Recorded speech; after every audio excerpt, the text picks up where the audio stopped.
There's enough pressure coming in directing a big budget movie, but not only are you directing Creed as a franchise, but also one of the most celebrated franchises of all time, Rocky. When you got the job, how did you wrap your head around that, and what did you specifically want to bring to the sequel? No, great question. I breathed just like how I was just now when I heard that I had the job. But they contacted me first after watching The Land, which was my first feature film, and it was totally unexpected. You know, I was on this different path of writing my next feature, and it was really a conversation with Mike and Sly. You know, I was curious of where they were going with it. I know the Draggles were coming back, but I also was like, I do want it to feel real. And when I saw that we were all kind of on the same page, that's where the real excitement kicked in. I think at first it was a little bit of the nerves, right? It's like, I want to step into it, but Creed 1 was really good, so I just want to make sure that everybody's on the same page to do something better.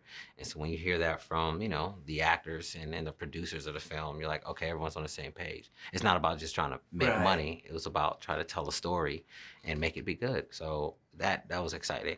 What I brought differently, or what I wanted to do, is obviously add a little different taste and flair to the fight scenes.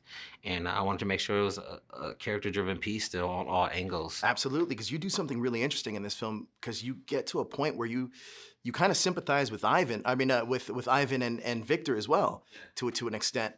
So talk to me. The USSR and Russia in the 80s was a lot different than it is now.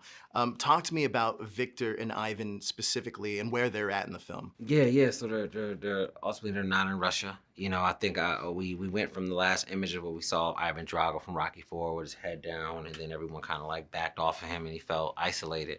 And then his girl was kind of there, but she kind of wasn't. You know what I mean? Without giving away too much. So you saw her look, but she wasn't patting him on the back or anything. And that image alone could kind of tell you a story, you know. And so we took that and kind of just like the backstory. Is he still getting that support? If not, would he even still stay in that country? Like, what would that be like? You know, you're supposed to be on top of the world, and all of a sudden you let everyone down. It's kind of like, we don't want to deal with you. So he went away from that, and from there we kind of developed a character to have these layers alone. And then what we did was just peel them back along the way. You know, at first started with like oh, this dude's the bad guy, he's a villain. But then as you follow the story, you're like, oh, you're getting pieces of the history as we go. And that made us feel for him. You know? Now, with Sylvester Stallone being a producer on this, you got to direct him as well.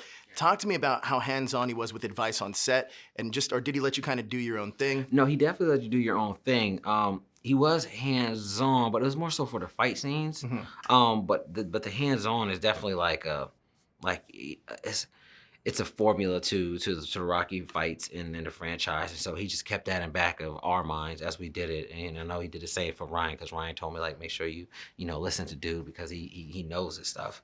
And so that was definitely good to have, you know, because when you're dealing with so much fighting and you're trying to do this film in such a fast way, he's been here before, so you have to pay attention as like a mentor, you know. So you have that aspect, and then on set directing him in scenes, he wanted you to try something, man. Like, if you didn't, like, he'll call you out in a joking way, like, you know, I did this before or whatever. It's like he wants you to try something new, you know. And so that was really cool, because you don't know if you get that at a certain point, you're probably like, oh man, he just wants to stick to his own motto. He's like, nah, he's really passionate about this series, man. He wants greatness, and so that pushes you, you know, in many different ways. So, yeah, Sly was great.